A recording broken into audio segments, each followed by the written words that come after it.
Hello students, welcome you all on the Study Public Schools YouTube channel.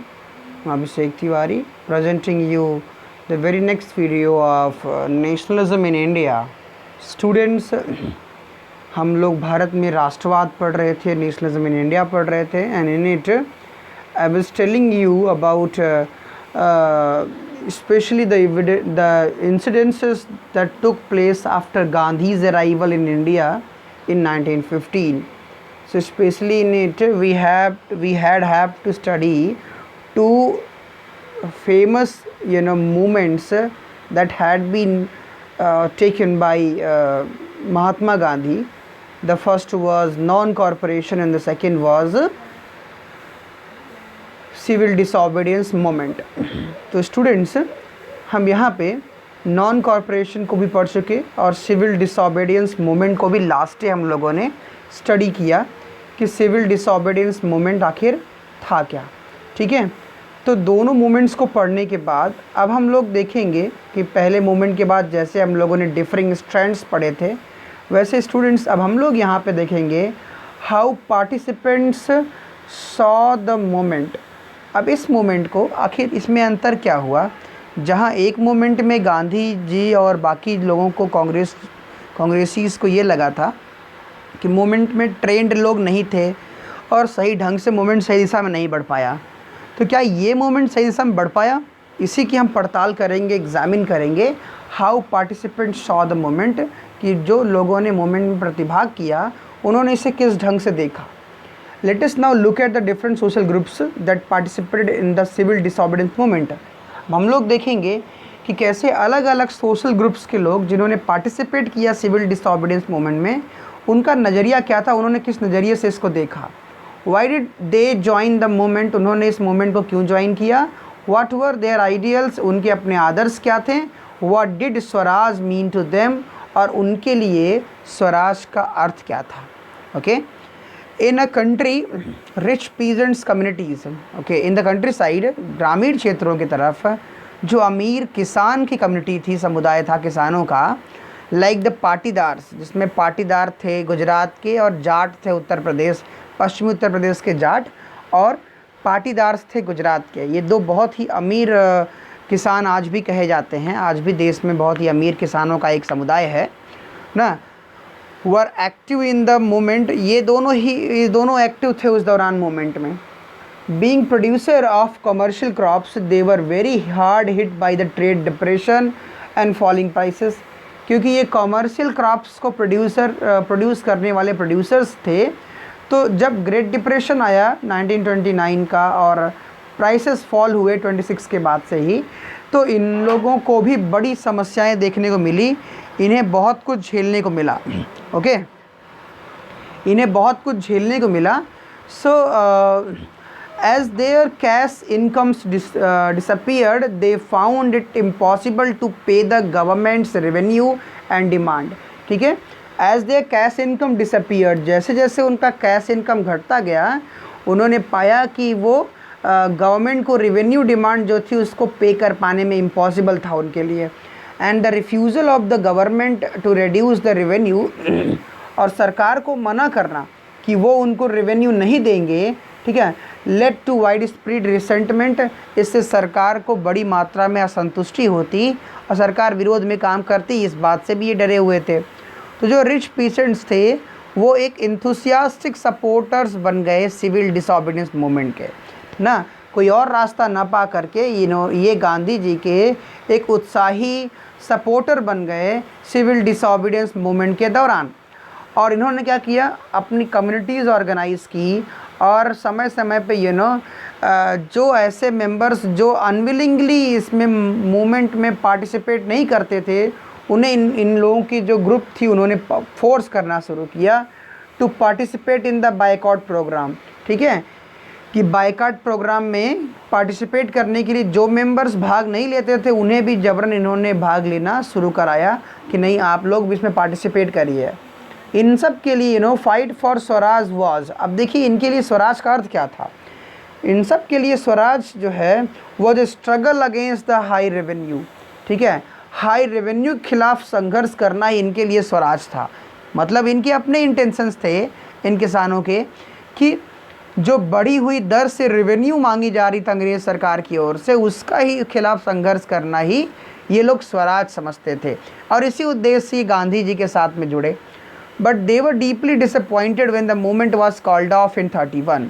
लेकिन जब 1931 में ना जब गांधी जी ने एक बड़े टर्मोइल के बाद से मूवमेंट को बंद करने के बाद कह दी, बिना रेवेन्यू रेट्स को रिवाइज किए ही, और उनके रेवेन्यू रेट्स में कोई अंतर नहीं आया गांधी के मूवमेंट का, तो वो लोग बहुत दुखी हुए, डिसअपॉइंट हुए वो गांधी के इस जो है कदम से।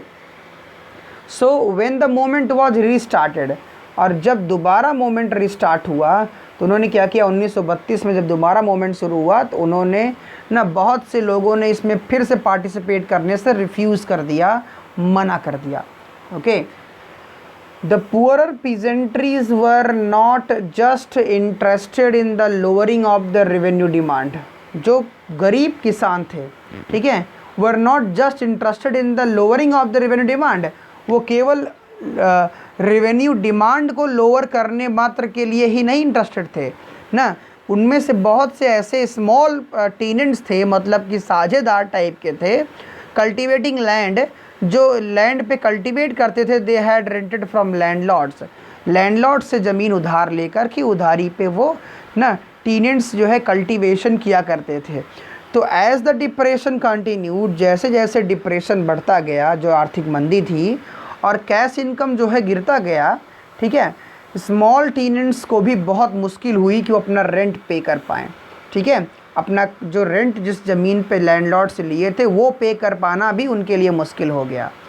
अब वो चाहते थे to the unpaid rent to the landlord to be remitted ना, कि लैंडलॉर्ड्स की ओर से इस पेड जो रेंट था उसको रेमिट कर दिया जाए, उसको छोड़ दिया जाए, कैंसिल कर दिया जाए। सो उन्होंने भी क्या किया, they joined variety of radical movements, उन्होंने कई तरह के जो है उग्र आंदोलनों में भी भाग लिया, often led by the socialist and communist, जो सोशलिस्ट और कम्युनिस्ट लोगों के द्वारा रेडिकल मूवमेंट्स हुए उन्होंने इनमें भी भाग लिया।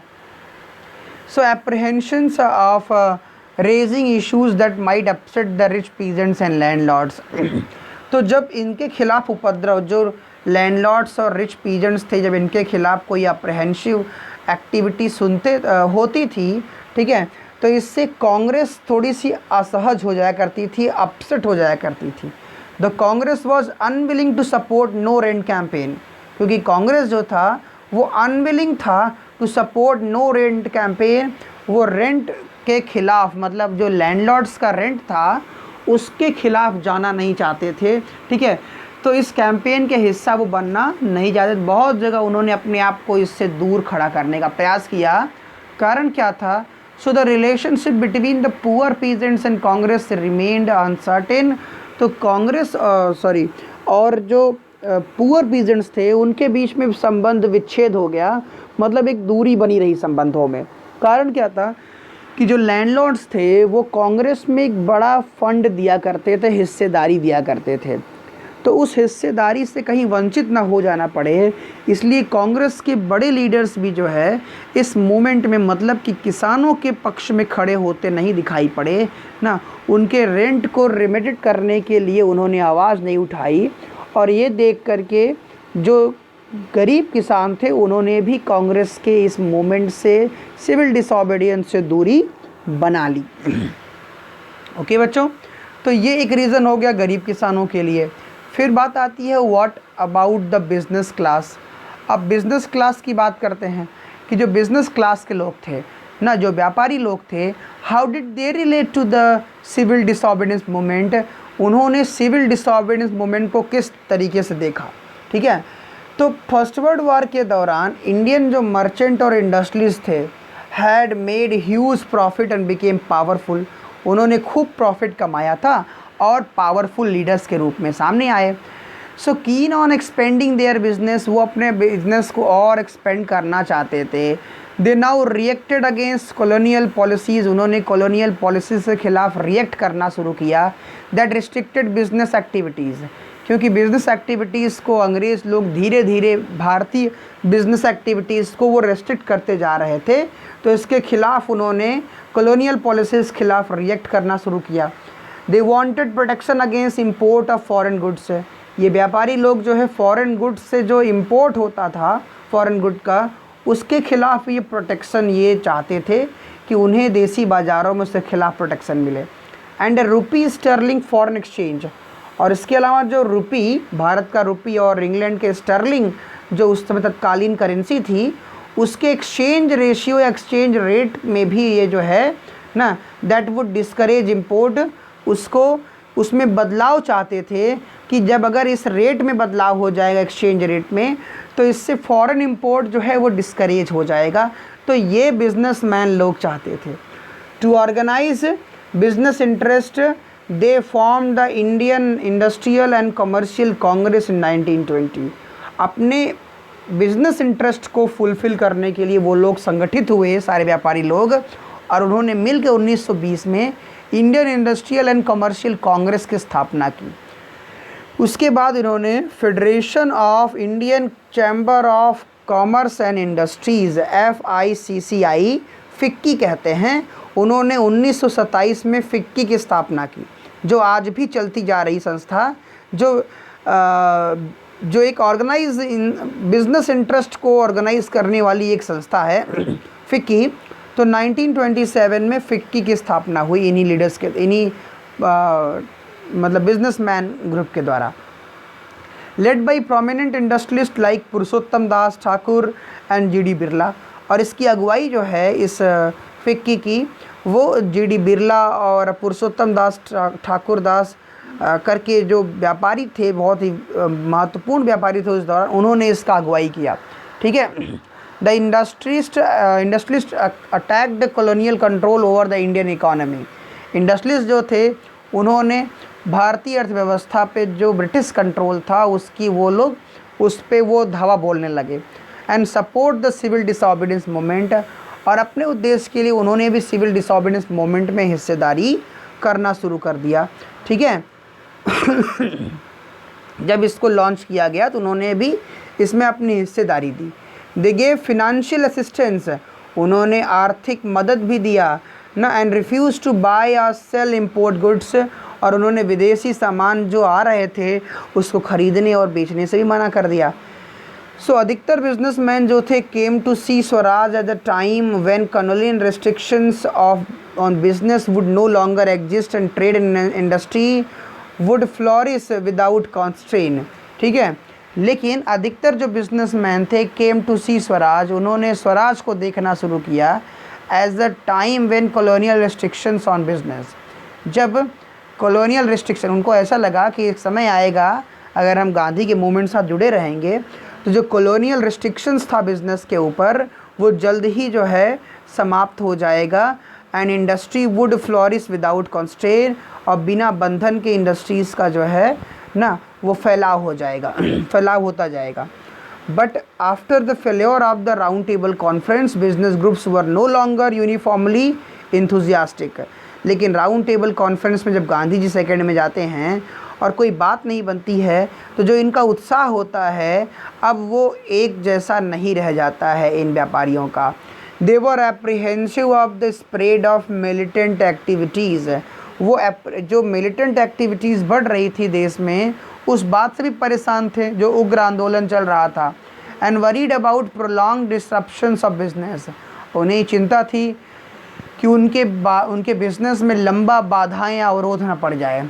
As well as the growing influence of socialism amongst the younger member of the Congress, इसके साथ साथ जो बढ़ता हुआ इन्फ्लुएंस था, ठीक है, सोशलिज्म का among the younger members of the Congress, Congress के यंगर मेंबर्स के बीच में, उसका इन्होंने जो है कहीं न कहीं जो है इस बात के ख़िलाफ़ खड़े थे कि कांग्रेस में जो socialist among the younger members of Congress के जो रेडिकलिस्ट लीडर्स थे जैसे जवाहरलाल नेहरू और सुभाष चंद्र बोस का वर्चस्व बढ़ रहा था, इस बात को लेकर के भी वो सशंकित थे और इसलिए भी बिजनेसमैन की जो लॉबी थी उन्होंने कांग्रेस का साथ जो है ढंग से नहीं दिया।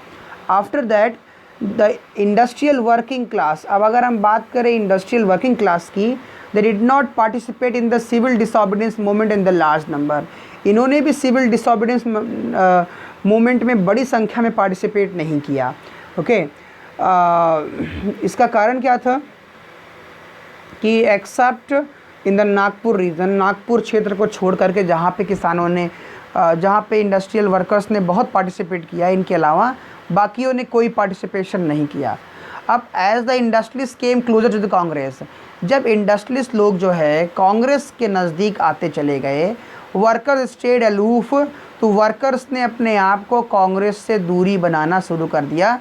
क्योंकि अगर इंडस्ट्रियलिस्ट, जैसे कहते हैं ना, एक तीर एक म्यान में दो तलवार नहीं रह सकती है, तो इंडस्ट्रियलिस्ट और वर्कर्स के दोनों के इंटरेस्ट अलग अलग हैं, तो अगर दोनों साथ में रहते दोनों के इंटरेस्ट कैसे फुलफ़िल हो पाते। और क्योंकि कांग्रेस का रुझान इंडस्ट्रियलिस्ट की तरफ ज़्यादा था, तो इसलिए भी इंडस्ट्रियल वर्कर्स भी उनसे दूर हटते चले गए। So but in spite of that, लेकिन इसके बावजूद भी कुछ वर्कर्स ऐसे थे did participate in the civil disobedience movement, उन्होंने सिविल डिसऑबिडियंस मूवमेंट में पार्टिसिपेट किया, selectively adopting some of the ideas of Gandhian programme, Gandhian programmes में कुछ उन्होंने सेलेक्टिवली अडॉप्ट किया, उसको शामिल हुए, like boycott of the foreign goods, विदेशी कपड़ों की जो है त्यागने में, बहिष्कार करने में उन्होंने भाग लिया। As part of their own movement against the low wages, कम मजदूरी के खिलाफ भी उन्होंने भाग लिया, एंड पुअर वर्किंग कंडीशन, और जो ख़राब वर्किंग कंडीशंस थी उसको लेकर भी उन्होंने पार्टिसिपेट किया मूवमेंट में, मतलब उन्होंने जो है भाग लिया, उन्होंने अपनी आवाज़ उठाई। So there were strikes by railway workers in 1930, 1930 में रेलवे वर्कर्स के द्वारा हड़ताल, 1932 में डॉक वर्कर्स जो शिप वाले एरिया में होते हैं, डॉक वर्कर्स, उनके द्वारा हड़ताल।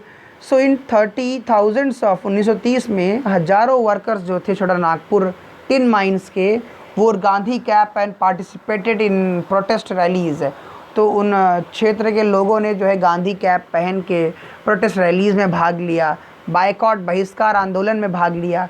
But the Congress was reluctant to include workers, लेकिन कांग्रेस जो है वो इंडस्ट्रियलिस्ट के डर से, जो उनको फंडिंग करते थे, वो इनके इन डिमांड्स को, इनके अपनी जो है डिमांड्स को उठा पाने में जो है कांग्रेस हिचकती रही as a part of its programme of struggle.